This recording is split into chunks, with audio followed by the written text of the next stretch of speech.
Bismillah ve salatu ve selamu ala Resulillah amma ba'd. Assalamu alaikum ve rahmetullahi ve berekatuhu. Muhterem cemaat, bugün Ali İmran suresinden Euzu billahi mineşşeytanirracim ve sari'u ila mağfiratin min rabbikum ve cennetin arduhas semavatu vel ard u'iddat lil muttaqin ellezine yunfikun fi's-serra'i ve'd-dharra'i والكاظمين الغيظ والعافين عن الناس والله يحب المحسنين والذين إذا فعلوا فاحشة أو ظلموا أنفسهم ذكروا الله فاستغفروا لذنوبهم ومن يغفر الذنوب إلا الله ولم يصروا على ما فعلوا وهم يعلمون. Oyat bilan tanishib o'tamiz. Alloh taolo bu oyatda bizlarni shoshilishlikka buyuradi. Parvardigoringiz tomonidan bo'lgan mag'firatga va kengligi osmonlar va yercha bo'lgan jannatga shoshilinglar deydi.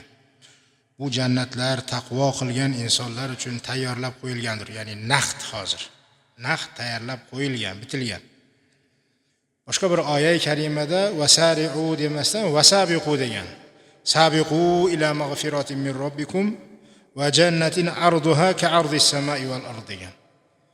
Kengligi osmonlar va yercha bo'lgan jannatga va Parvardigoringizdan bo'lgan mag'firatga musobaqa qiling degan. Ya'ni kim o'zarlikka musobaqa qiling deb aytgan. Alloh subhanahu va taolo bizlarga ana o'sha jannatlarni tayyorlab qo'ygan zot, uni qanchalik buyukligini bilganligidan va uni ne'matlarini ulug'ligidan, insonni ko'zini quvnatadigan ne'matlar unda muhayyo etilganidan, Rasululloh o'zlari ta'bir etganlaridek so'zlari bilan ko'z ko'rmagan, quloq eshitmagan, biror bir insonni hayoli xotiriga kelib ham qo'ymagan ne'matlar unda muhayyo bo'lganidan, shu ne'matlarni Allohim bizlarga ravo ko'rib, ilinib, mehribon zot oldindan bizlarni ogoh etyapti. Shoshilinglar tezroq. Musobaqa qilinglar kerak bo'lsa kim o'zarlikka. Ya'ni bu yerda jannatni o'zinglar haqida gap ketayotgani yo'q, balki Parvardigorning mag'firati haqida ham gap ketyapti. Alloh taoloning roziligi haqida gap ketyapti. Va ridvanu minallohi akbar degan bir oyatda. Bu jannatlardan ham, hammasidan ham ko'ra Allohning sizdan rozi bo'lishligini o'zi eng katta mukofot degan. Alloh taolo o'zini jamolini ko'rib bahramand bo'lishlik haqida gapiryapti. Boshqa bir oyatda kelganidek Alloh taolo ba'zi bir insonlarni ziyoda qiladi dedi. Ya'ni o'sha ziyoda qiladi deganda jannat ahliga berilgan ne'matlardan ko'ra yana unga qo'shimcha o'zini jamolini ko'rishlik baxtini musharraf etadi deb tafsir qilingan. Lillazina ahsanul husna va ziyada deganda yaxshi amallarni bu dunyoda qilganlarga yaxshilik bilan mukofot bor, lekin yana qo'shimchasi ham bor deganda o'sha ziyodasini mufassirlar Alloh taoloning jamolini ko'rishlikka inson nasib etishligi deb aytishgan. Payg'ambar sollallohu alayhi va sallam Hiraqlga, Rum podshohiga maktub yo'llab uni iymonga, islomga chaqirib shu oyatlarni o'sha maktubida bitgan ekanda, ya'ni Allohning mag'firatiga keling siz ham, jannatlarga keling siz ham deb podshohga maktub yo'llaganda, podshoh imperator aytgan ekanki, jannatni kengligi osmonlar va yercha bo'lsa, do'zax qayerda qoldi unda degan ekan. Ya'ni bechora ojiz inson o'zini darrov aqli bilan o'yladi-da, jannat agar osmonlar va yerni egallab turgan bo'lsa, kengligi shunchalik bo'lsa, unda do'zax qayerda siz aytayotgan do'zax degan ekan. Shunda payg'ambar alayhisalom subhanalloh degan ekanlar. Tun kelganda kun qayoqqa yo'qoladi degan ekanlar. Tunni kelishligi bu kunni yo'q bo'lib qolishligi degani emas, yoki kun kelganda tun yo'q bo'lib qolsa tun yo'q degani emas degan ekanlar-da. Ya'ni yer kurasini bir tomonida tun bo'lsa, bir tomonida kun bo'laveradi. Xuddi shunga o'xshagan illiyinda Alloh jannatlarni yaratgan bo'lsa, asfali sofilinda jahannamni yaratgan deb haligi Hiraqlning so'zidan Rasululloh taajjublangan ekanlar. Oyat karimaga e'tibor beradigan bo'lsak, aziz birodarlar, bu bitta jannat haqida gapirilyapti. Kengligi osmonlar va yercha bo'lgan jannatga shoshiling deyapti. Ma'lumingiz kim? Jannat bitta emas. Boshqa oyat karimalarda nima degan? Va jannatin degan, jannatlar degan. Endi agarda bitta jannatning kengligi osmonlar va yercha bo'lsa, endi yerni-yu tasavvur qilishimiz mumkin endi. Osmonlarning kengligini kim tasavvur qila oladi? Osmonlarning kengligini hech kim tasavvur qila olmaydi. Alloh taolo aytayaptiki, osmonlar bitta osmon emas, osmonlar va yerni kengligicha bo'lgan jannatga shoshiling. Vaholanki bunday jannatdan ko'p Alloh subhanahu va taolo mu'minlarga o'sha jannatlarni va'da qildi. O'zi jannat nima degan o'zi? Jannat bog' degani. Janna, jinan deganda arablarda bog' va rog' nazarda tutiladi. Buni kattaligiga bir misol payg'ambar sollallohu alayhi va sallam aytdilar. Jannatdagi bir daraxtni soyasida chopar, ya'ni otliq chopar 100 yil chopadi to'xtamasdan, soyasidan chiqib keta olmaydi degan. Faraz qiling, chopar otni mingan odam 100 yil to'xtamasdan chopsa-yu, bitta daraxtni ko'lankasidan soyasidan chiqib keta olmasa. Osmonlar va yercha kengligi bo'lgan jannat deb Alloh taolo o'zi ta'riflayapti. Boshqa bir hadisda payg'ambar sollallohu alayhi va sallam jannatning eshiklaridan birini aytdilar. Jannatning eshigini bir ustunidan narigi ustunini o'rtasigacha Makka bilan Hajrning o'rtasida dedilar. Boshqa bir rivoyatda Makka bilan Busroni o'rtasidagi, ya'ni minglab kilometrda aytdi. Ikkita ustunning o'rtasini, darvozaning ikkita ustuni bo'ladi-yu, o'sha ikkita ustunning o'rtasini minglab kilometr deb tasvirlaganlar. Bunday eshiklardan nechta? 8 ta, hadislarda kelgandek 8 eshigi bor jannat. Payg'ambar alayhisalom aytdilarki, bir kun kelib o'sha eshiklarga odam sig'may qoladi deganlar. Haloyiqning ko'pligidan mana hozirgi kunda necha milliard aholi yashayapti, necha milliard musulmon bor. Shu kungacha yana qancha millioni milliardi o'tgan, yana qiyomatgacha qanchasi o'tadi. Shularning ichidan jannatga kiradiganlari bir kun kelib o'sha eshiklarga odam sig'may qoladi deganlar. Oyat karimani davomida Alloh subhanahu va taolo ana o'sha taqvodorlarni, ya'ni shunday jannatlar ularga tayyorlab qo'yilgan taqvodorlarning sifatlarini aytishlikka kirishadi. Xo'p, o'sha taqvodorlar qanday insonlar? Qanday bo'lsangiz taqvodorlardan bo'lasiz? Qanday bo'lsangiz o'sha jannatlarga sazovor bo'lasiz? Aytadiki, allazina yunfiquna fis-sarra'i vaz-zarra. Bu taqvodorlar shunday insonlarki, moli dunyolaridan infoq qiladilar, yengilchilik paytida ham, qiyinchilik paytida ham deydi. Insonning fitrati, tabiati shunday ekanki, yo xursandchilikda infoq qilar ekan ba'zi odamlar, ba'zida qiyinchilik paytida. Misol uchun boshiga musibat tushsa, ine sadaqa chiqaradi, sadaqa raddi bo'ladi. Ungacha infoq qilishlik esiga kelavermaydi ham hammani.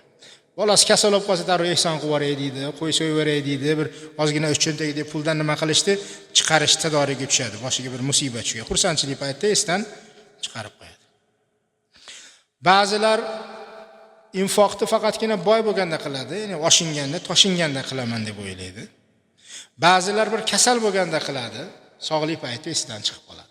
Lekin bu taqvodorlar, ya'ni bunday jannatlarga sazovor bo'lgan taqvodorlar unday insonlar emas deydi Alloh. Ular borida ham qiladi, yo'g'ida ham qiladi, xursandchilik paytida ham qiladi, xafagarchilik paytida ham qiladi, sog'ligida ham qiladi, kasalligida ham qiladi. Ya'ni biron bir paytda ikkinchisidan ajratmaydi. Ular doim infoqdagi insonlar demoqchi Alloh taolo. Alloh taoloni bir paytda eslab, ikkinchi paytda unutib qo'yadigan, xursandchilik paytida eslab, xafagarchilikda unutib qo'yadigan, berganda shukr qilib, olib qo'yganda kufr keltiradigan insonlar emas ular deb aytadi. Payg'ambar sollallohu alayhi va sallam infoqni, sadoqatni fazilatlaridan aytgan bir hadislari bor. Shu hadisda o'zi musulmon kishiga infoq qilishlikka turtki bo'ladi. Aytganlarki, as-sadaqatu tudfi'u g'adabar robb deganlar. Sadaqa Parvardigorning g'azabini so'ndiradi degan. Xo'p, Alloh taoloni rozi qiladigan, xursand qiladigan ishlarni qilyapmizmi yoki Alloh taoloni g'azabini keltiradigan ishlarni qilyapmizmi? Inson o'zi biladi qanday bir ishlar, xatti-harakatlar undan sodir bo'layotganini. Alloh taoloni sizga g'azabi kelmasligi uchun, qilayotgan nojo'ya ishlaringizga sizni bir jazolamasligi uchun, uni g'azabiga duchor bo'lib qolmasligi uchun nima qilish kerak ekan? Ser-sadoqat bo'lish kerak ekan. Sadaqa qiling, Alloh taoloni g'azabini bu narsa so'ndirar ekan. G'azabidan Allohni to'sar ekan. Xo'p, ana endi o'sha qilingan sadaqot, infoq, ihson Alloh taoloning g'azabini so'ndirayotgan bo'lsa, bu Alloh uchun kerakli narsamidi? Allohning foydasidamidi? Allohim shunga muhtojmidi? Yo'q, Alloh taolo g'aniyun anil alamin, olamlardan behojat bo'lgan zot. Biz o'sha sariq chaqamizga, tangamizga uni ehtiyoji yo'q. Faqatgina inson o'sha infoq qilishligi bilan Alloh taoloni ulug'lar ekan, buyuklar ekan. Undan savob umid qilar ekan, uni g'azabidan panoh izlar ekan. Ya'ni bu bilan, shu ish bilan Alloh taoloning ulug'ligi, ulug'iyati namoyon bo'lar ekan. Mana shu narsa Alloh taologa suyukli narsa. Banda tomonidan Allohga tazarru, iltijo, faqirlik namoyon bo'lgan sari Allohim subhanahu va taolo rozi bo'lar ekan. Yo'qsa Allohimga bu biz chiqarayotgan sariq chaqalarni, sadaqotlarni aslo nafi yo'q.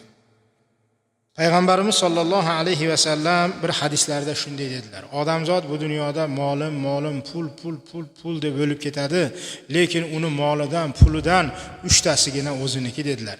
Yeb ichib olgani o'ziniki, kiyib chiritib olgani o'ziniki, oxiratga jo'natib zaxira qilib olgani o'ziniki. Undan qolgani bola chaqasiniki, o'ziniki emas degan. Bundan ham bir ajoyib bir hadis bor ekan. Payg'ambar alayhisalom bir hadislarda shunday debdilar: kunlarni bir ashablariga-da, qaysi biringizga o'zini molidan ko'ra bolasini moli suyukliroq debdi. Farzandlarini moli suyukliroq. Sahobalar aytishdi: "Ya Rasululloh, endi farzandlarimizni molidan ko'ra hammamizga ham o'zimizning molimiz suyukli-da" deyshibdi. Shunda aytgan ekan payg'ambar alayhisalom: Alloh taoloning yo'liga infoq qilib hayotli paytingizda jo'natib olganingiz u sizniki xolos. Qoldirib ketayotganingiz u farzandlaringizniki degan ekan. Ya'ni inson qoldirib ketganda yaxshi ko'rganidan qoldiryapti-da uni. Shuni baxillik qilganidan, shu pulni chiqargisi kelmaganidan, molni yaxshi ko'rganligidan ushab qolyapti.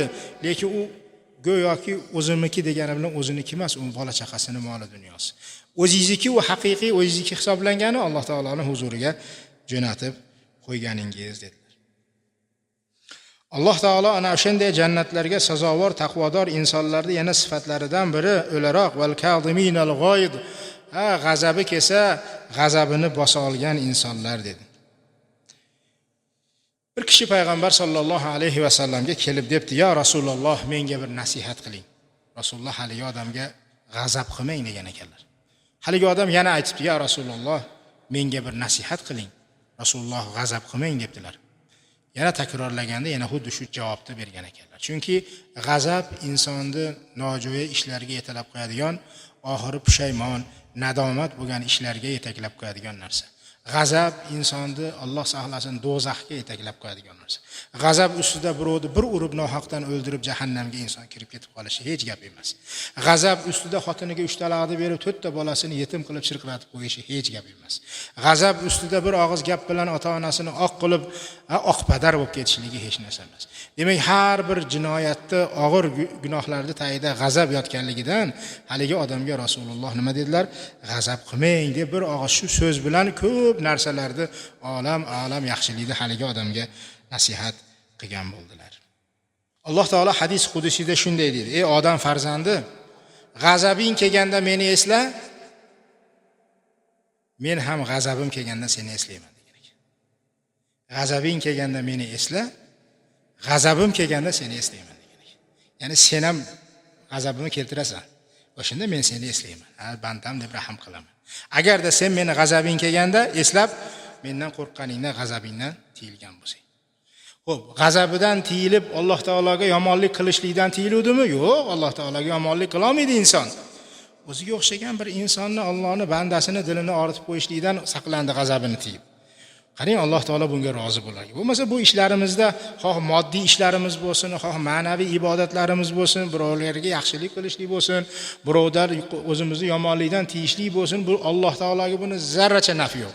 Bu o'zimizning o'rtamizda, bandalarning o'rtasida bo'lgan muomalot, lekin uni mukofotini Alloh berar ekan. Hattoki bandani o'rtasida banda bir-birini dilini og'ritsa, boshqa qilsa, Alloh taolo bundan norozi bo'lar ekan, vaholanki Allohga buni zarari yo'q.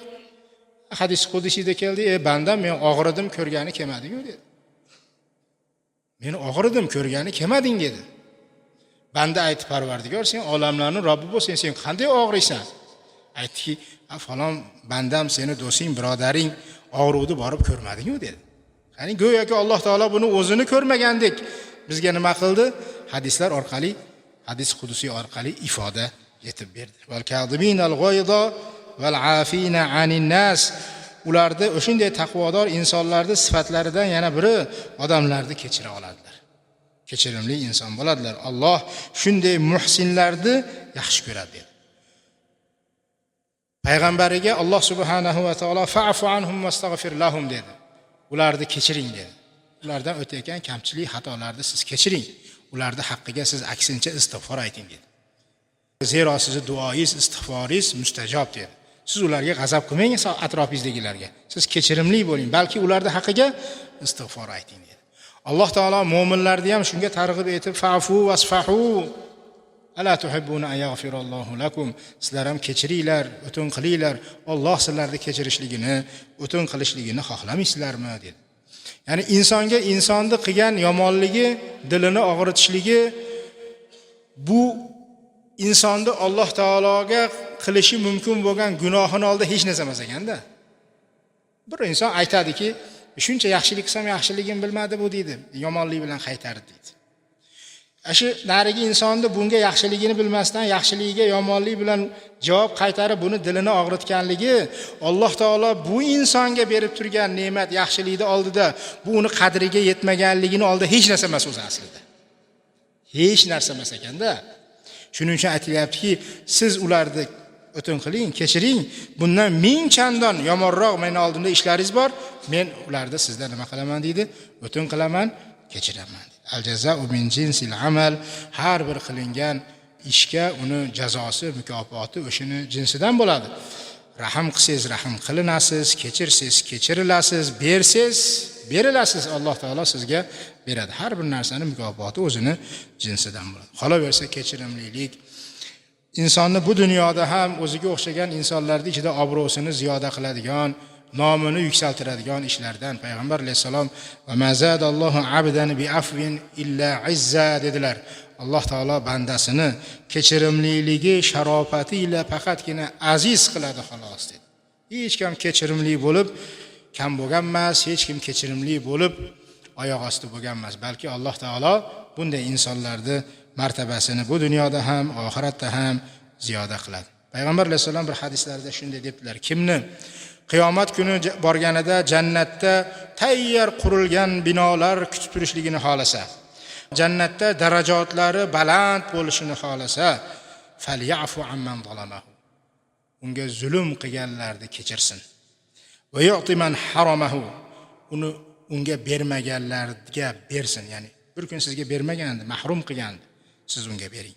Va yasilu man qata'ahu. Uzganlarni bog'lasin. Qarindosh urug'chilikni uzgan bo'lsa, do'stlikni uzgan bo'lsa, birodarchilikni uzgan bo'lsa, siz bog'ling. Kimgaki jannatda tayyor binolar kutib turishligini xohlasa, jannatda darajotlari yuksak bo'lishligini xohlasa, zulm qilganlarni afv etsin, kechirsin. Mahrum etganlarga bersin, uzganlarni bog'lasin deb aytgan ekanlar. Alloh taolo shu jannatlarga sazovor taqvodorlarni yana bir sifatini aytib shunday deydi: "Vallazina idza fa'alu fahishatan aw zalamu anfusahum."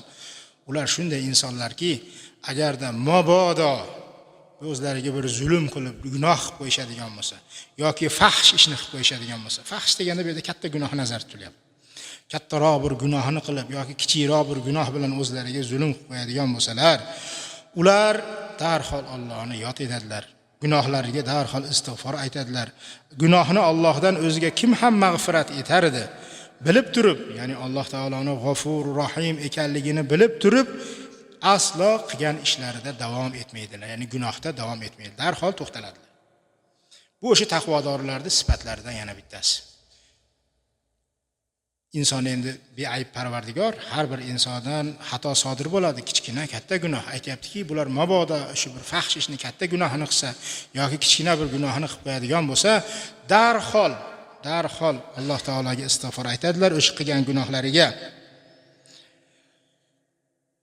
Va bilib turib, ya'ni Alloh taoloning G'afurur Rahim ekanligini bilib turib, shu gunohlarida davom etmaydilar. Axir gunohni Allohdan o'zga kim ham mag'firat etardi deydi. inson gunoh qilib istig'for aytadigan bo'lsa, Alloh taolo xursand bo'lar ekan.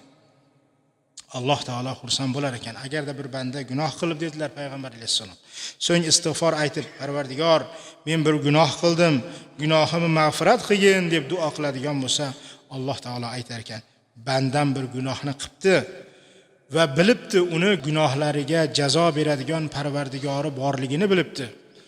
Tavba qilsa tavbasini qabul qiladigan Parvardigori borligini bilibdi. Men bu bandamni gunohini kechirdim derkan. Ya'ni Alloh taologa yoqimli, Alloh taologa yoqadigan ishlardan bittasi. Payg'ambar alayhisalom va atbi'us sayyi'atal hasanata tamhuha deganlar. Doim yomonlikni ketidan darhol yaxshilikni qiling, haligini yuvib tashasin. Haligini o'chirib tashasin. Doskaga mail bilan yozib turib, shunday hali trapka bilan artsiz o'chirilib ketgandek, gunohni qilgandan keyin hali sovimasdan turib, qalamlar hali qurimasdan turib, kiromin kotibinning qalam, darhol ketidan yaxshilikni qiling, haligini qurimagan payti, yangilik payti o'tishi osonroq bo'lar ekan, aziz birodarlar. Payg'ambar sollallohu alayhi va sallam bir hadislarida shunday dedilar: qaysi bir banda bir gunohni sodir etadigan bo'lsa, so'ng o'rnidan turib, tahoratni chiroyli qilib olib, orqasidan 2 rakat namozni o'qib, istig'for aytadigan bo'lsa, o'sha gunohiga Alloh taolo albatta shu gunohini mag'firat qiladi deganlar. Iblis alayhi la'na aytgan ekan: men adashtiraveraman buni. Zurriyotini ham adashtiraveraman, har yurgan yo'liga o'tirib olaman buni. Alloh taolo aytgan ekanki, sen adashtiraversang, men kechiraveraman, kechirib charchamayman degan ekan. Alloh subhanahu va taolo qilgan gunohlarimizni hammasini mag'firat aylagan bo'lsin, tavbalarimizni qabul qilsin. Endi beayb Parvardigor hammamiz bilib turib, bilmasdan, gohida bir insonlik qilib, ojizlik qilib, nafsimizni ko'yiga kirib, bir gunohlarni sodir etgan bo'lsak, Alloh subhanahu va taolo o'zi bandam desin, mag'firat aylasin, o'zini karami keng, karami ila duolarimizni ijobat aylagan bo'lsin. Zero o'zi G'afurur Rahim, Rahmonur Rahim zotdir. Va sallallohu sallama ala nabiyina Muhammadin va ala alihi va sahbihi ajma'in.